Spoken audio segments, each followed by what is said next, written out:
ഒട്ടുമിക്ക ആൾക്കാരും എങ്ങനെയെങ്കിലും ഒന്ന് ലൈഫ് സെറ്റ് ആവണം, എങ്ങനെയെങ്കിലും ഒന്ന് ഫാസ്റ്റായിട്ട് 21 വയസ്സിൽ തന്നെ സെറ്റ് ആവണമെങ്കിൽ അത്രയും നല്ലത്. അതാണ് ഇപ്പം നടന്നുകൊണ്ടിരിക്കുന്നത്. എങ്ങനെയെങ്കിലും ആൾക്കാർക്ക് എന്തെങ്കിലുമൊക്കെ പഠിച്ചിട്ട് പെട്ടെന്ന് ലൈഫ് സെറ്റ് ആവണം, കുറേ പൈസ ഉണ്ടാക്കണം. ഓക്കെ, ഞാൻ ഗ്രാജുവേഷൻ കഴിഞ്ഞിട്ടാണ് CA വരുന്നത്. CA. ഓക്കെ, ഗ്രാജുവേഷൻ കഴിയുന്ന സമയത്ത് അടുത്ത് എന്ത് ചെയ്യണം, ഞാൻ BBA എടുത്തതുകൊണ്ട് MBA എന്നുള്ളതാണ് നോർമലി പോകുന്നത്. പക്ഷെ എനിക്ക് MBA എടുക്കാൻ തോന്നിയില്ല. കാരണം BBA എടുത്ത എല്ലാവരും MBAക്കാണല്ലോ പോവുക. ഞാൻ എന്തിനാ BBA എടുത്ത് വെച്ച് എനിക്കറിയില്ല. പ്രത്യേകിച്ച് ഒരു ഉദ്ദേശമില്ലായിരുന്നു. എനിക്ക് വേണ്ടത് ടഫായിരുന്നു, എനിക്ക് സിമ്പിൾ വേണ്ട, ടഫ് സ്റ്റെപ്സ്.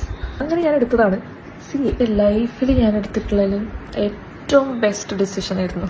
കാരണം ഈ CA ജോയിൻ ചെയ്തതിന് ശേഷം എൻ്റെ ലൈഫിലുണ്ടായ ചേഞ്ചസും നമ്മുടെ ബിഹേവിയറിലുണ്ടായ ചേഞ്ചസും നമ്മളെ ക്യാരക്ടർ ബിൽഡിങ്ങും ക്ഷമ, കൺസിസ്റ്റൻസി, ഡിറ്റർമിൻഡ് ആയിട്ടുള്ള മൈൻഡ്,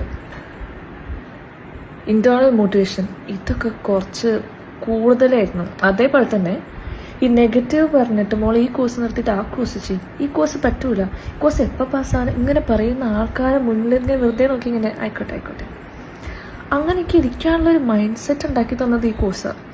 എനിക്ക് ഇതുവരെ ഈ കോഴ്സ് എടുത്തതിൽ ഒരു റിഗ്രറ്റും ഇല്ല. ഓക്കെ, മൾട്ടിപ്പിൾ ടൈം ഞാൻ തോറ്റിട്ടുണ്ട്, അത്രയ്ക്കും ജയിച്ചിട്ടുണ്ട്. കാരണം തോറ്റിട്ട് ജയിക്കുമ്പോൾ കിട്ടുന്ന ഫീൽ ഉണ്ടല്ലോ, അതൊന്ന് വേറെ തന്നെയാണ്.